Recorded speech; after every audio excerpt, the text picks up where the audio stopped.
স্কুলে ৪৮টি CCTV camera থাকা সত্ত্বেও স্কুলের দরজা ভেঙে ঢুকলো চোরের দল। যদিও স্কুল থেকে কিছুই নিয়ে যেতে পারেনি।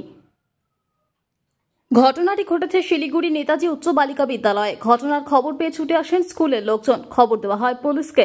সিসিটিভির ফুটেজ দেখে চোরদের খোঁজ শুরু করেছে পুলিশ। জানা গিয়েছে, প্রাইমারি সেকশনের অধ্যাপিকারা এসে দেখতে পায় স্কুলের অফিস রুমে তারা ভাঙা অবস্থায় রয়েছে। সেই সময় খবর স্কুলের প্রধান শিক্ষিকা রুম্পা সাহাকে। তিনি তৎক্ষণাৎ স্কুলে এসে ঘটনাটি দেখেন। পুলিশকে খবর দেওয়া হয়। শিলিগুড়ি থানা থেকে পুলিশ গিয়ে গোটা বিষয়ের তদন্ত শুরু করেছে। কি করে এতগুলো সিসিটিভি ক্যামেরা থাকা সত্ত্বেও স্কুলে চুরির ঘটনা ঘটল, এ নিয়ে চিন্তায় প্রধান শিক্ষিকা। আপনারা দেখছেন সংবাদ শিরোনাম।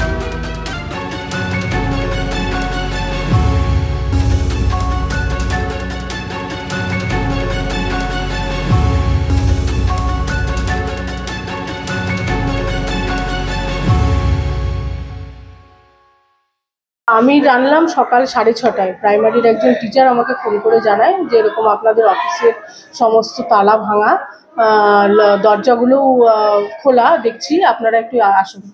তা আমি সঙ্গে সঙ্গেই চলে আসি। আমাদের অফিস স্টাফরাও আসে, নন টিচিং স্টাফ, আমাদের ম্যানেজিং কমিটির প্রেসিডেন্ট স্যারও এসেছিলেন। তারপর আমরা পুলিশকে, আমি আসার আগেই পুলিশকে ফোন করেছি।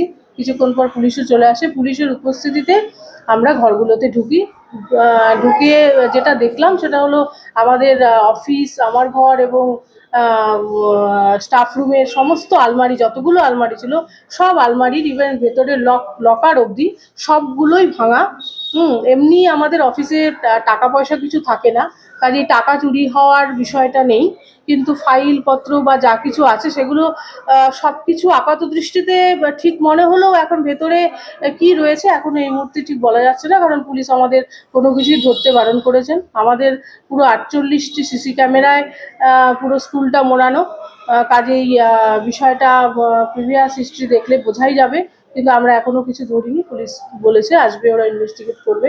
আমরা এফআইআর সাবমিট করেছি, সেটা রিসিভ কপিও আমাদের চলে এসেছে।